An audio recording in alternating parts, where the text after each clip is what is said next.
Has you ever noticed that worry always creeps in when you're doing nothing? When your mind is idle, it starts replaying fears, regrets, and doubts. But there's a simple, powerful secret to silence that noise. The secret is to keep yourself busy. Marion J. Douglas learned this lesson the hard way. He lost both his young daughters within months of each other. The pain broke him completely. He couldn't eat, sleep, or think.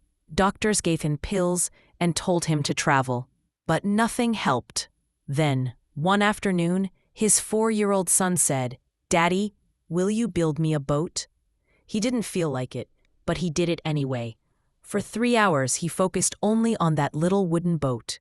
And for the first time in months, his mind was quiet. That moment changed everything. He realized that it's almost impossible to worry while your hands and mind are busy doing something meaningful.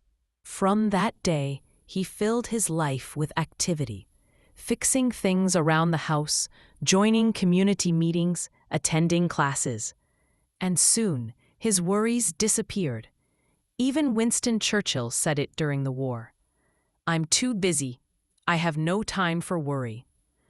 Scientists like Louis Pasteur found peace in their work. Researchers rarely suffer breakdowns. They're too absorbed in discovery to worry about themselves. Because here's a psychological truth. Your mind can only think of one thing at a time. You can't be enthusiastic and depressed in the same moment.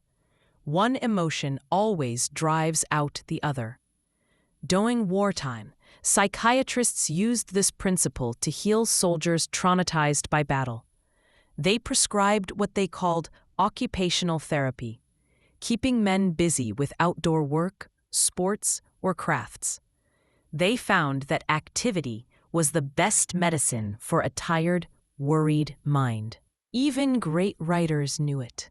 When poet Longfellow lost his wife in a tragic fire, grief nearly destroyed him. But he found healing in his children and in his writing. Tennyson said it best, "I must lose myself in action, lest I wither in despair." A housewife during World War II learned this same lesson. Worried sick about her son fighting overseas, she tried doing housework to stay busy, but her mind still wandered. So she took a job at a busy department store. Surrounded by customers and tasks all day, she had no time to think of fear. By night, she was so tired she fell asleep instantly. Her worry vanished, replaced by peace. And this truth echoes everywhere. Admiral Byrd, alone in the icy darkness of the South Pole, fought loneliness and madness by keeping a strict work schedule every hour. He said, without purpose, the days would have ended in disintegration. Even modern doctors agree. Work is one of the best cures for worry and anxiety.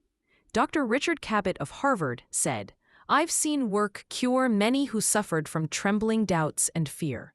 The businessman Tremper Longman once said that when his company faced collapse, he worked 16 hours a day just to keep his mind occupied. After a few months, the habit of worry was broken forever. So here's the rule Dale Carnegie gives us to break the worry habit. Keep busy. Lose yourself in action, in purpose, in creation. Because the secret of being miserable is having the leisure to think about whether you're happy or not. Don't think about it. Get up, get busy. Your body will move, your blood will flow, your mind will heal. That's the cheapest and most powerful medicine on earth. Keep busy. The worried person must lose himself in action, lest he wither in despair. Dale Carnegie.